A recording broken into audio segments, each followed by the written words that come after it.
네, 안녕하세요. 주식은 역시 기리기리세의 기리십니다. 안녕하세요, 여러분들. 자, 오늘은 5월 31일, 5월의 마지막 날입니다. 그러다 보니까 증시는 살짝 힘이 빠지는 모습을 나타내고 있는데, 하지만 최근 들어 또 많이 올랐기 때문에 이 정도 조정은 당연하다고 볼 수 있겠죠. 자, 6월 달에는 더 뜨거운 장이 나타나길 바라며 오늘의 경제 소식 빠르게 보도록 하겠습니다. 같이 공부하시죠. 렛츠 기릿!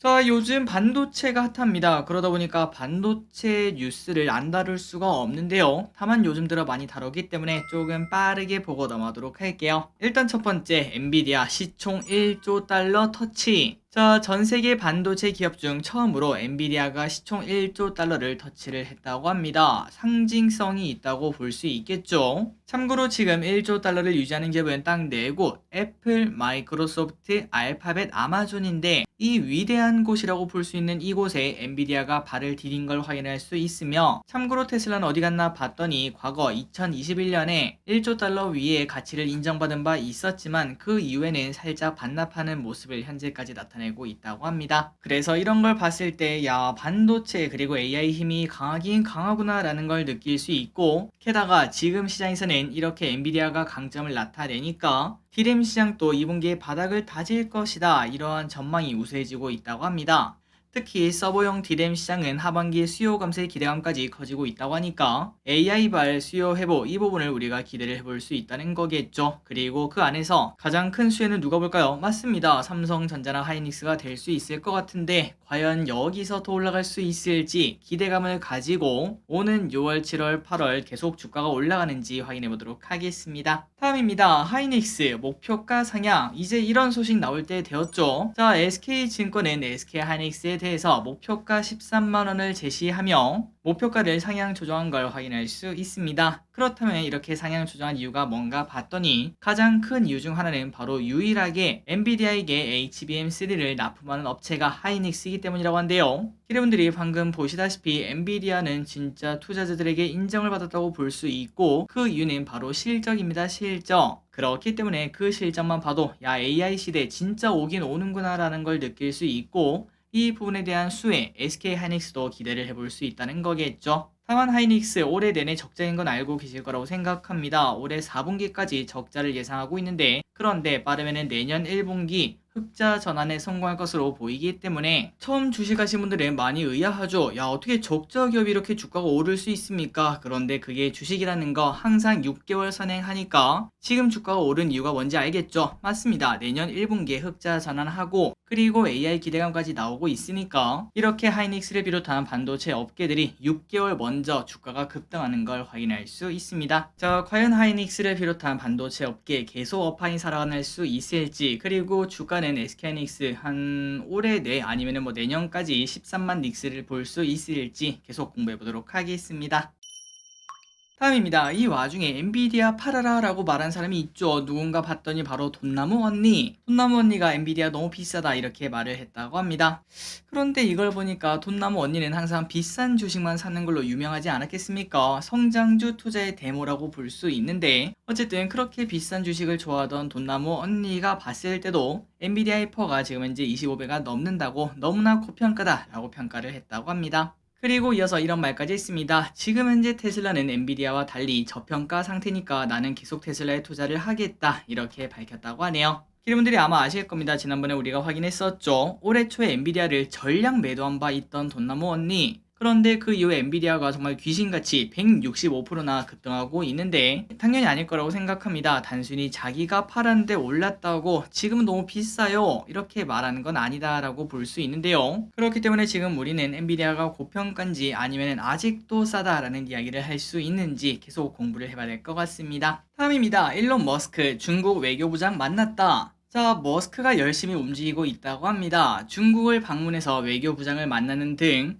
중국 지도부와 친교를 맺는 모습을 나타내고 있다고 한데요. 이런 소식이 나오자 테슬라가 어제 4% 넘게 급등하는 걸 확인할 수 있습니다. 자, 그렇다면 일론 머스크 중국이랑 만나서 무슨 얘기를 했나 봤더니 중국 시장을 위해서 공격적인 투자를 하겠다, 이러한 이야기를 했다고 하네요. 게다가 여기에 맞춰 중국에서는 더 좋은 비즈니스 환경을 조성하겠다 이렇게 말을 했다고 하니까 서로 쿵짝이 맞은 걸 확인할 수 있습니다. 그래서 제 테슬라 이렇게 주가가 오르면서 오랜만에 200달러를 회복하는 걸 확인할 수 있는데 돈나무 언니의 투자가 또 성공적으로 마무리될 수 있을지 계속 확인해 보도록 하겠습니다. 다음입니다. 이 소식은 조금 크다고 생각을 했어요. 한번 관심 있게 보시면 좋을 것 같습니다. 대만 위성망에 980조 투자. 일단 금액 자체가 매우 큰 걸 확인할 수 있는데요.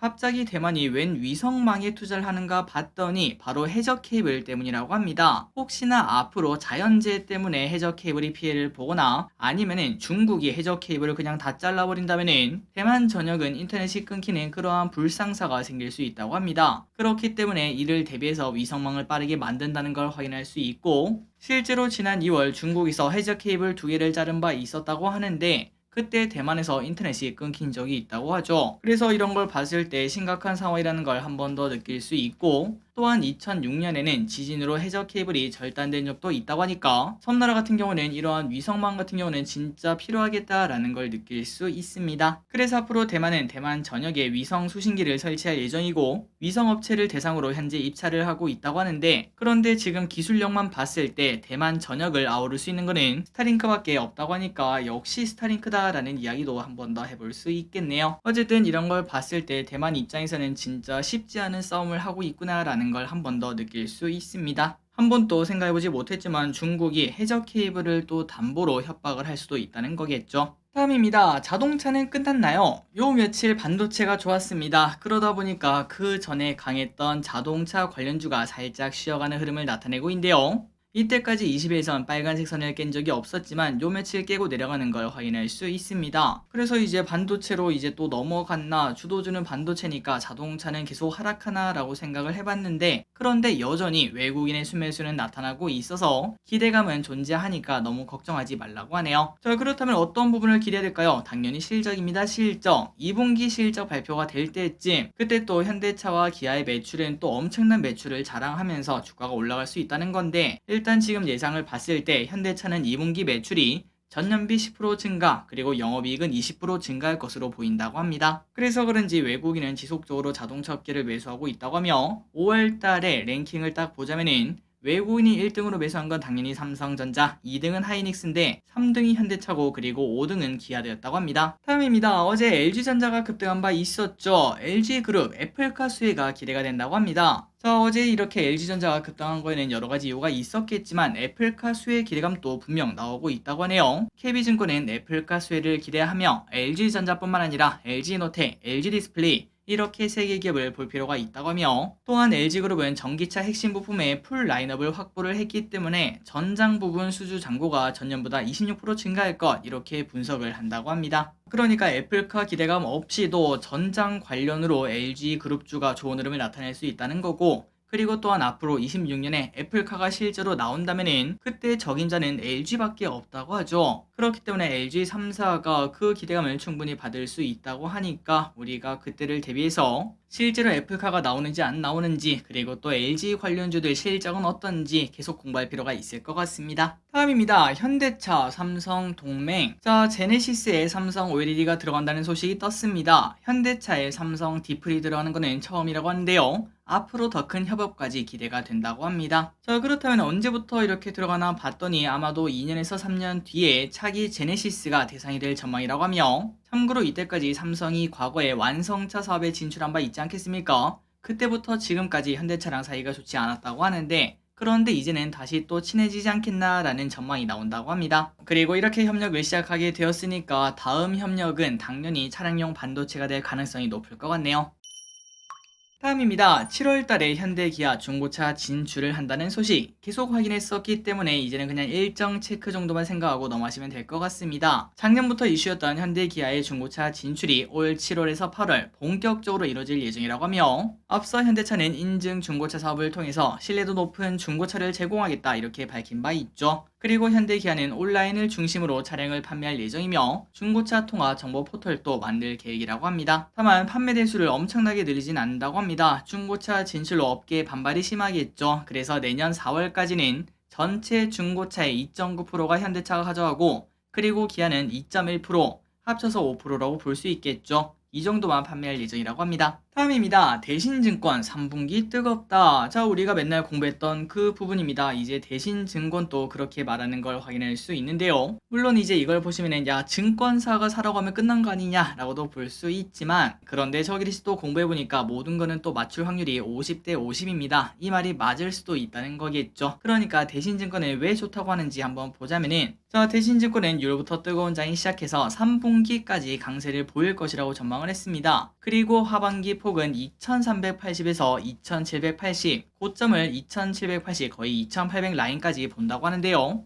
그렇다면 3분기에 좋다는 이유가 뭔가, 그 호재가 뭔가 봤더니 중국 경기 회복, 그리고 반도체 업황 개선, 이 두 개가 존재를 한다고 합니다. 일단 우리가 봤을 때 반도체 업황 개선, 이거는 충분히 가능하다고 볼 수 있고, 그리고 중국도 최근 들어 생각보다 약한 흐름을 나타내고 있죠. 그렇다면 어쩔 수 없이 중국에서 경기 회복을 위해 돈을 풀 수밖에 없으니까 그런 기대감이 나오지 않겠나라고 볼 수 있습니다. 그리고 3분기가 되기 전 악재는 딱 하나밖에 없다고 하는데, 이것도 우리가 어제 미리 확인을 했었죠. 15일, 다음 달 15일에 FOMC가 있다는 거 알고 계실 거라고 생각하고, 이때 금리 인상 여부, 여기에 대한 시각이 중요하다고 합니다. 이것만 잘 넘어가면은 오는 6월 그리고 3분기까지 좋은 증시가 나타날 수 있다고 하니까 기대감을 가지고 계속 열심히 공부해 보도록 할게요. 그리고 4분기에는 박스권 등락이 예상이 된다고 하는데, 개인적으로 저 기리스는 이제 경기 침체발 이런 얘기가 나올 거라고 생각하고 있습니다. 그때 가서 또 그거는 공부해 보도록 할게요. 다음입니다. 환율 하락합니다. 이 또한 계속 확인했던 부분이죠. 미국 금리 인상이 끝나면 환율은 하락할 확률이 높습니다. 그리고 실제로 그때부터 슬금슬금 하락하는 모습을 나타내고 있고, 이에 맞춰 외국인 매수가 대량으로 들어오는 거 우리가 매일매일 확인을 하고 있죠. 게다가 중요한 거는 앞으로 지속성까지 존재한다는 건데, 현대차 증권엔 중장기적인 하락이 예상된다며 지금 현재 1300원대인 환율이 1200원대 재진입 가능성까지 보고 있다고 합니다. 자, 그렇다면 우리가 여기서 생각해야 될 건 뭘까요? 맞습니다. 일단 첫 번째는 코스피 대형주에서 이렇게 외국인의 매수가 들어오겠구나라는 걸 느낄 수 있고, 그리고 두 번째는 바로 환율이 떨어지니까 우리가 만약에 미국 주식에 투자한다면 환차손을 볼 가능성이 있다는 겁니다. 그렇기 때문에 내가 만약에 미국 주식을 투자한다면 환율도 한번 고민해 보시면 좋을 것 같고, 만약에 미국 ETF를 또 투자를 하고 있다면은 한국에 있는 ETF 중에서 환해지가 되는 ETF 있죠. 그런 걸로 바꿔 타는 것도 괜찮은 방법 중 하나라고 볼 수 있겠죠. 이러한 부분을 생각하면서 미국 주식을 투자하는 것도, 그것도 뭐 좋은 투자 방법이라고 볼 수 있겠죠. 그리고 환차손에 대해서 조금만 더 이야기를 해보자면은 지금 현재 1322원입니다. 그리고 만약에 환율이 1200원 중반까지 간다고 가정을 해도 환율 하락폭이 한 5% 정도 되는 거 아니겠습니까? 그 말인즉슨 가만히 있어도 5% 손실을 볼 수 있다는 거니까 절대 작지 않은 그러한 모습이라고 볼 수 있겠네요. 다음입니다. 오늘 북한은 우주 발사체를 발사. 오늘 오전 서울에 사는 사람들은 매우 혼란스러웠다고 합니다. 새벽부터 핸드폰이 진동이 막 나오더니 마침 또 네이버까지 먹통이 되며 뭐야 이거 진짜 전쟁 난 거냐 이렇게 잠시 생각한 사람도 있다고 합니다. 그런데 다행히도 별일은 없었고요. 그리고 일단 북한의 발사체는 엔진 고장으로 서해에 추락을 했다고 합니다. 그리고 유엔에서는 빠르게 안보리 결의 위반이다 이렇게 밝혔다고 하는데, 그런데 중요한 거 북한은 신경 안 쓰죠. 그런 거 관심 없습니다. 빠른 시일 내에 또 쏠 예정이다 이렇게 밝혔다고 하네요. 그래서 일단 여기까지 봤을 때는 뭐 잘 해결됐다라고 볼 수 있는데, 그런데 오늘 시끄러운 건 바로 이겁니다. 아니 야 별로 위험하지도 않았는데 경보를 도대체 왜 보내냐 이렇게 말하는 사람도 있고, 그 반면 야 경보를 보내는 건 좋다, 경보를 보냈으면 안 됐다라고 말하는 거는 안전 불감증이다. 그런데 경보를 보내는 건 좋은데 경보를 보내는 이유, 그 다음에 또 지금 상황은 어떤지 그런 것들을 빠르게 또 브리핑을 해야 되지 않냐, 이러한 얘기를 하면서 지금 현재 시끌시끌한 걸 확인할 수 있다고 합니다. 다음입니다. 하이트진로 맥주 1위 탈환. 자, 하이트진로의 켈리가 출시 36일 만에 104만 상자를 판매를 했다고 합니다. 1초에 약 10병 이상이 팔린 셈으로 국내 맥주 브랜드 중 최단 기록이라고 하는데요. 자, 저도 한번 마셔봤는데 괜찮더라고요. 나쁘지 않았습니다. 어쨌든 켈리의 선전 때문에 하이트진로는 주요 대형마트 기준 맥주 부분 1위를 차지했다고 하며 12년 만에 오비 맥주의 점유율을 따라잡았다고 합니다. 그리고 이제 하이트진로는 여기에 맞춰서 국내 최대 종합 주류회사로 거듭나겠다 이렇게 말을 했다고 합니다. 저 기릿은 마음에 들었는데 혹시나 뭐 편의점 가는데 켈리가 보인다 한번 드셔보시는 것도 괜찮을 것 같습니다. 다음입니다. 원스톱 대환대출 서비스 시작. 우리가 지난번에 봤던 그거죠. 이제는 신용대출 환승도 온라인으로 할 수 있다고 합니다. 이용시간은 은행 영업시간인 9시부터 4시까지로 여러 번 조회도 신용점수에 영향을 주지 않는다고 하네요. 그리고 대출은 53개 금융사에서 받은 10억 이하의 보증, 담보 없는 신용대출로 6개월이 지난 이후에만 갈아타기가 된다고 하니까 이 부분 참고하시면 될 것 같고, 혹시나 대출을 하고 있는데 이거를 좀 갈아타고 싶은데 은행 갈 시간 없다, 그렇다면 이걸 한번 알아보시는 것도 괜찮을 것 같습니다. 다음 소식입니다. 중국이 뜨거워요. 아직 5월이지만 이상 기후로 중국의 전력난이 걱정되는 상황이라고 합니다. 이달 하순부터는 중국 스촨성 일대의 기온이 40도를 오르내리고 상하이는 100년 만에 5월 최고 기록을 달성했다고 하니까 야, 이거 진짜 뜨거운 거구나 라는 걸 확인할 수 있죠. 게다가 스촨성은 중국 최대 수력 발전 기지가 위치해 있어서 폭염으로 가동 차질까지 예상이 되며, 중국 최대 제조업 기지라고 할 수 있는 광둥성에 전력을 공급하는 원낭성도 가뭄으로 인해 전력난이 발생해 문제가 되고 있다고 합니다. 그러니까 말 그대로 전기가 없어서 중국의 공장들이 멈출 수 있다라는 얘기도 나올 수 있을 것 같고, 이에 광둥성은 전력난 해소를 위해 화력 발전소 가동을 늘릴 수밖에 없다고 하니까 대기질은 또 나빠지겠구나, 우리 또 미세먼지가 보이겠구나 라는 생각도 해볼 수 있겠네요. 어쨌든 날씨가 너무나 덥다 보니까 중국의 상황이 그렇게 좋지만은 않다고 합니다. 자, 그리고 이어서 이 소식을 보도록 하겠습니다. 중국 제조업이 박살이 났다는 소식입니다. 자, 중국의 제조업 업황지수가 오늘 공개가 되었는데요. 시장의 예상을 하회하는 모습을 나타냈으며 그 결과 항생이 2% 넘게 급락하는 모습을 나타내고 있다고 합니다. 한국, 미국, 일본은 나름 좋은 흐름을 나타내고 있는데 중국은 온도차가 조금 있는 걸 확인할 수 있죠. 자, 개인적으로 중국 시장에 대해서는 여전히 좋게 보고 있긴 합니다. 물론 최근 주가가 조금 하락해서 사놨던 중국 관련 ETF가 마이너스를 찍히는 걸 보면은 가슴이 좀 아프긴 하지만, 그런데 앞으로도 계속 좋게 보는 이유는 단 하나밖에 없겠죠. 중국 정부는 자기 맘대로 뭐든 할 수 있기 때문에 저성장 국면인 중국을 가만히 냅두지 않을 거다라는 생각을 계속하고 있습니다. 그렇기 때문에 결국은 하락폭이 크지 않고 다시 또 상승을 해주지 않을까라는 기대감을 가지고 있는데, 지금 당장은 떨어지는 칼날이니까 조금은 피했다가 바닥을 다질 때쯤 또 공부를 해보도록 하겠습니다. 다음입니다. 커피 값이 걱정이라고 합니다. 커피는 아라비카랑 로부스타 이렇게 두 개로 나뉘는데요. 슈퍼 엘니뇨로 로부스타 재배가 우려가 된다고 합니다. 주요 산지인 브라질, 베트남이 엘니뇨로 인한 가뭄 영향권에 들 것으로 보이기 때문에 특히 베트남은 세계 로부스타의 절반을 생산하는 국가라서 모닝커피 부담이 우리가 커질 수밖에 없다는 걸 확인할 수 있죠. 실제로 최근 들어 로부스타 가격은 15년 만에 최고로 올랐으며 공급도 타이트해지고 있는 걸 확인할 수 있다고 합니다. 이런 걸 봤을 때 앞으로 커피값이 조금 오르겠구나 라는 걸 예상을 해볼 수 있네요. 마지막입니다. 대여급 공모주가 하반기에 옵니다. 자, 상반기에는 딱히 대여급이라고 하기에는 조금 어려운 기업들이 많았죠. 그 이유는 보통 대여급들은 더 큰 가치를 받고 싶어서 시장이 조금 회복되었을 때 그때 오는 경향이 많기 마련인데, 최근 들어 증시가 조금 좋아지고 하반기도 괜찮을 거다 이런 전망이 나오자 하반기 상장을 준비하는 대여급들이 슬슬 등장을 하고 있다고 합니다. 그렇다면 누가 오는가 봤더니 이렇게 7개 기업이 온다고 합니다. 반도체 팹리스 기업인 파두, 서울보증보험, 두산로보틱스, 에코프로 머티리얼즈, LS 머티리얼즈, LG CNS, 그리고 SK 에코플랜트, 이런 기업들이 조단위 가치를 들고 온다고 하니까 공모주를 사랑하는 우리 입장에서는 야, 이거는 대박이다 라는 이야기 당연히 해볼 수 있겠죠. 그리고 특히 저기리 쓴 이 중에서 파두가 가장 마음에 들었습니다. 안 그래도 반도체 업황이 지금 계속 사람이 많이 이런 얘기가 나오고 있는 와중에 기가비스도 성공적으로 상장한 걸 확인할 수 있었고, 파두도 적정 몸값만 제시한다면 당연히 우리에게 치킨 여러 마리를 제공할 수 있는 그 정도 공모주가 아닐까라고도 볼 수 있겠죠. 어쨌든 하반기에는 조금 더 공모주가 재밌을 것 같습니다. 자, 오늘의 공부 여기까지 끝났습니다. 항상 이렇게 같이 공부해서 진심으로 감사합니다. 지금까지 기리셨습니다. 빠이요.